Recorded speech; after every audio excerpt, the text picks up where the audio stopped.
room in the governor's race as well. All right, our question following up on Tiona's great comments are, how will you ensure that Pennsylvania youth have the 21st century skills they will need to succeed in the workplace? And we begin question 3 with Mr. Rohrsammer. Well, thank you very much. Young people, thank you very much. Well done.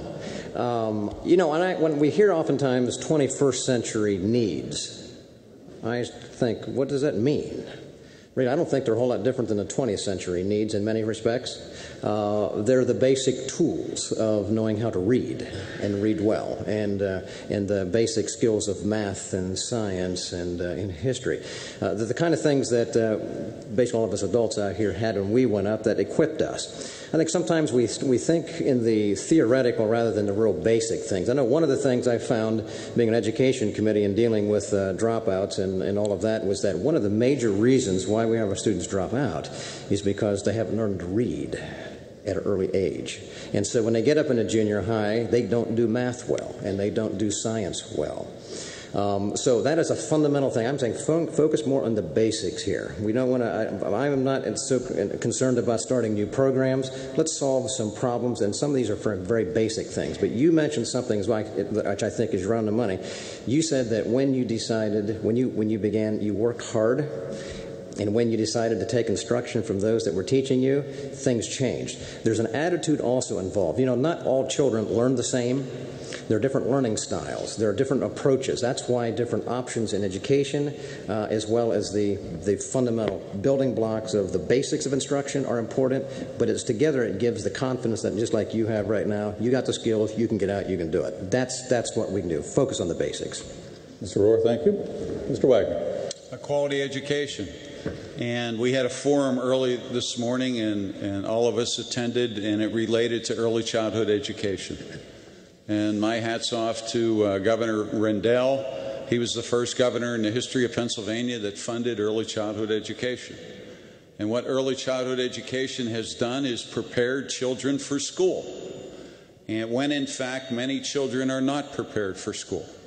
They have not been exposed to an environment with other children.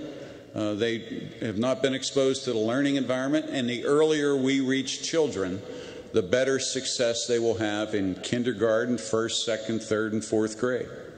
And educators across the board have said they can pick out the children who will drop out of school in third and fourth grade. If their reading skills in third grade do not meet third grade level, there is the likelihood that that child is going to drop out of school. Therefore, that child needs a mentoring and a tutoring program to bring them along. But investing early on in the educational system is the best way we can train children and keep children in school and to prepare them for the workforce of the future. Thank you, Mr. White. Mr. Corbett.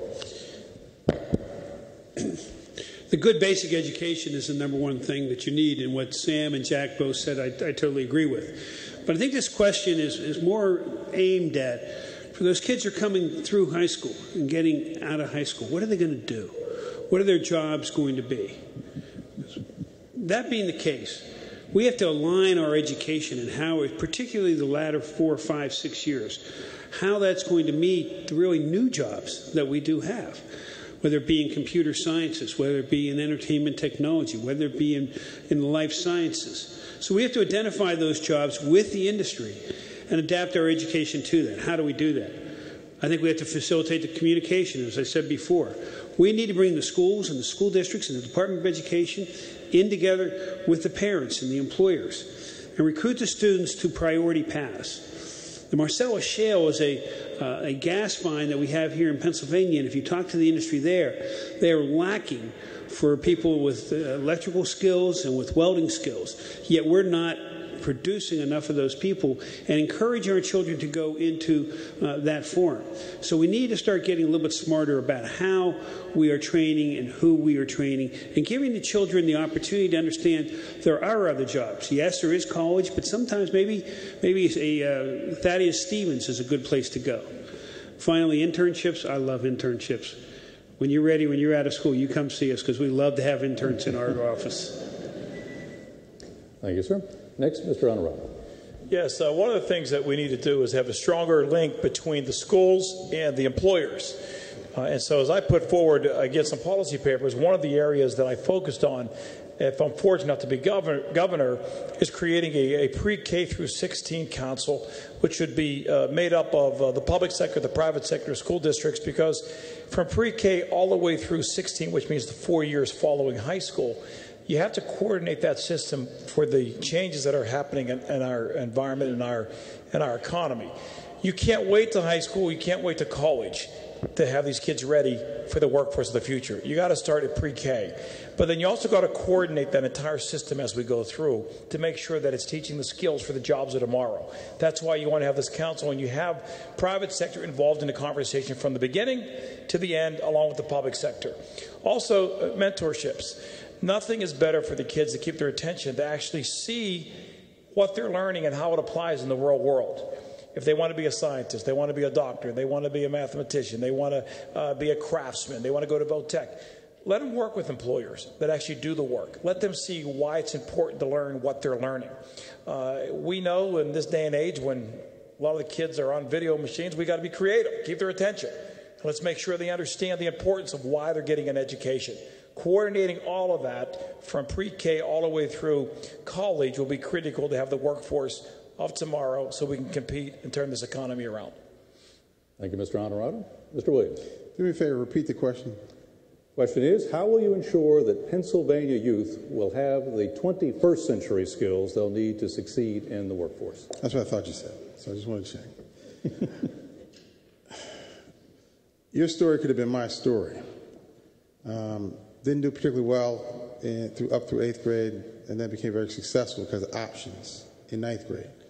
Usually in urban communities and rural communities, exposure to the world is not a part of what we're about. So, you know, when I was a kid growing up, my dad wore a tie to work. His next door neighbor didn't wear that. So I wanted to wear a tie. I didn't want to get dirty. I didn't know how to get there. There was a program called Scared Straight, you know, for a generation. It took you to prison. You were scared to go to prison. We need to have another program. It's called Scared to Not Have a Career. And that means you need to see what's going on in Japan, in China, in India, and what those children are doing as compared to what we're doing. And we need to understand that early in life, there are certain skills that you're not going to maybe have, but are going to require to have in order to compete. Our educational delivery system has to be totally competitive. That means for all of us who want to hold on the old way you train in a traditional neighborhood school, that's the way of the past, because the global community doesn't do that anymore. You have to have all options, and I'm the only guy, one of the few guys up here who talks about total, complete options.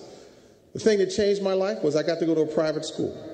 I believe if your public school works, your charter school works, online schooling works, but money following the kid ultimately works, so if you happen to live in a particular zip code, you're not going to be captured by that zip code. Your parents have to be engaged.